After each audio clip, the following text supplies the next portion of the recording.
Hello students, नमस्ते। मैं अलका राय आपको इस वीडियो भाग 1 में हिमालय और हम नामक गीत समझाऊंगी और पढ़ाऊंगी और एवं शिक्षा के उद्देश्य की पूर्ति करूंगी। स्टूडेंट्स, हिमालय और हम नामक गीत के लेखक हैं श्री गोपाल सिंह नेपाली जी और गीत का नाम है हिमालय और हम। ठीक है, तो गोपाल सिंह नेपाली जी मुख्य रूप से गीतकार हैं। गीतकार गोपाल सिंह नेपाली का जन्म सन 1902 ईस्वी बेतिया बिहार में हुआ था। प्रकृति एवं मानव चेतना पर आपने कई गीतों की रचना की।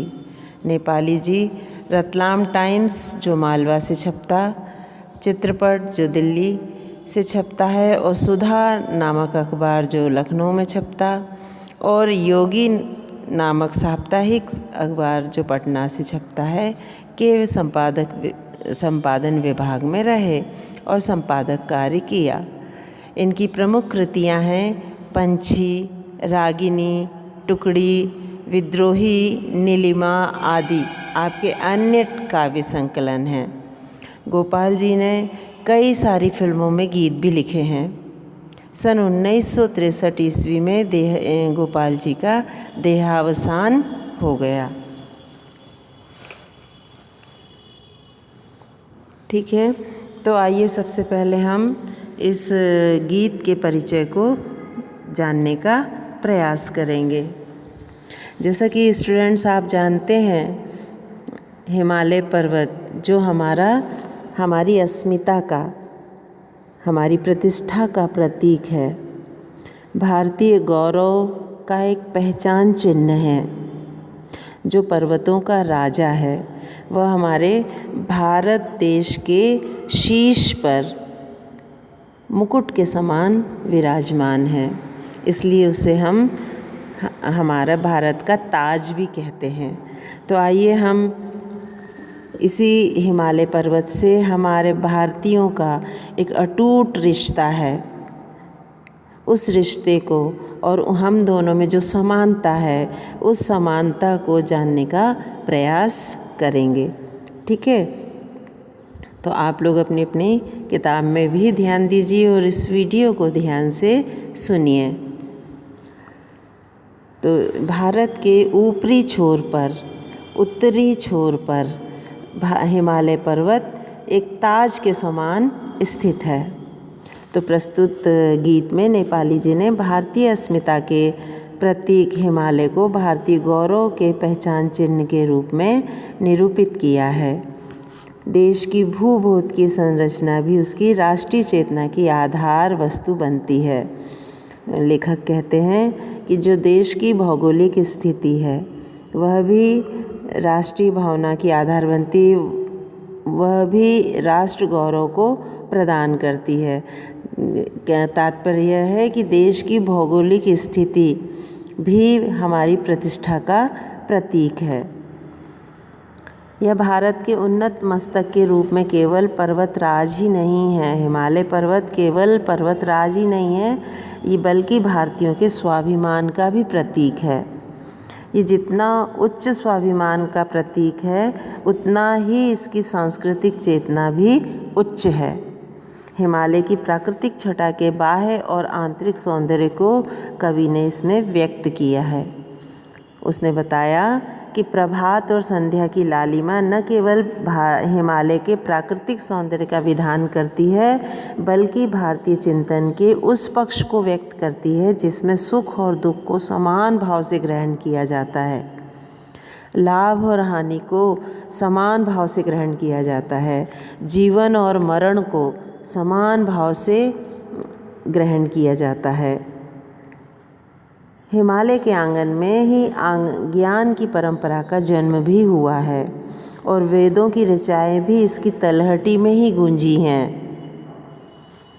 भारत की ज्ञान परंपरा, भारत का ज्ञान, भारत की मनीषा हिमालय की छाया में प्रसरित हुई है। उसका प्रचार प्रसार भी हिमालय की छाया में हुआ है। हिमालय की अडिगता और हिमालय का निश्चय ही प्रत्येक भारतवासियों के स्वभाव में निहित है। इसलिए वह मृत्युंजयी है तो भारतवासी भी अविनाशी है। हिमालय तूफानों से लड़ने में समर्थ है। लड़ने की यह शक्ति भारतवासी के पास ही है, इसलिए वह अविनाशी भी है।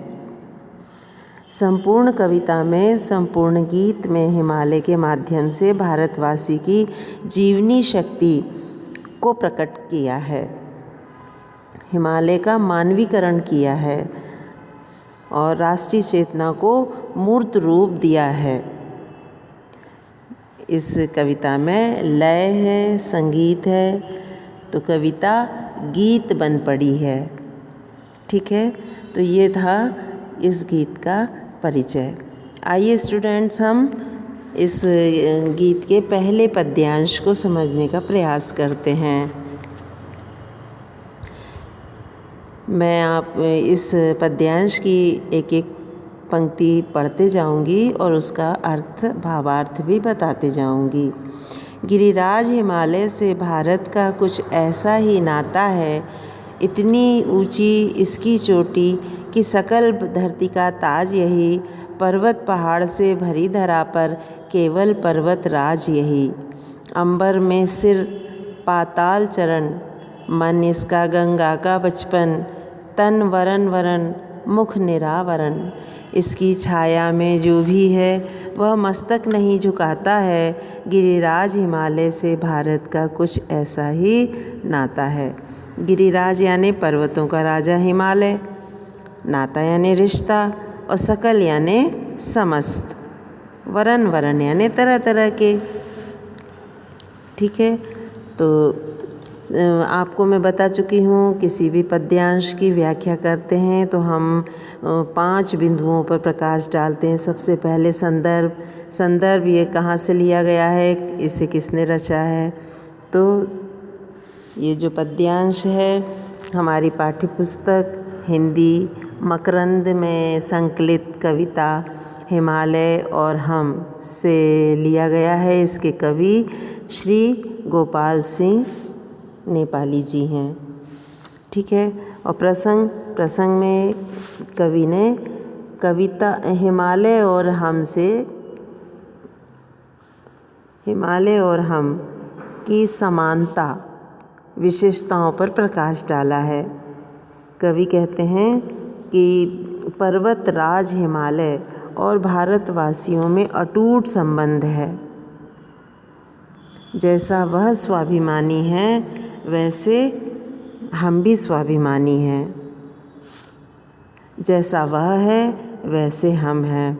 दोनों में घनिष्ठ संबंध है, घनिष्ठ समानताएं हैं। फिर हम अर्थ पर और भावार्थ पर प्रकाश डालते हैं। हिमालय पर्वत भारतीयों के संबंधों का वर्णन करते हुए कहते हैं कि पर्वतों के राजा हिमालय का भारतीयों के साथ कुछ ऐसा संबंध है, अर्थात परस्पर अटूट रिश्ता है। इसकी ऊंची चोटी एवरेस्ट सारी पृथ्वी पर सबसे ऊंची है। यह संसार की सबसे ऊंची चोटी है। इसलिए जिस प्रकार व्यक्ति के सिर पर ताज या मुकुट सुशोभित होता है, उसी प्रकार धरती पर हिमालय की चोटी मुकुट की भांति शोभायमान है। पर्वत और पहाड़ों से भरी इस धरती पर केवल हिमालय पर्वत ही पर्वतों का राजा है। और ये हिमालय पर्वत की ऊंचाई इतनी अधिक होने के कारण मानो उसका सिर आसमान को छू रहा है और उसके चरण पाताल की गहराई में समाये हुए हैं।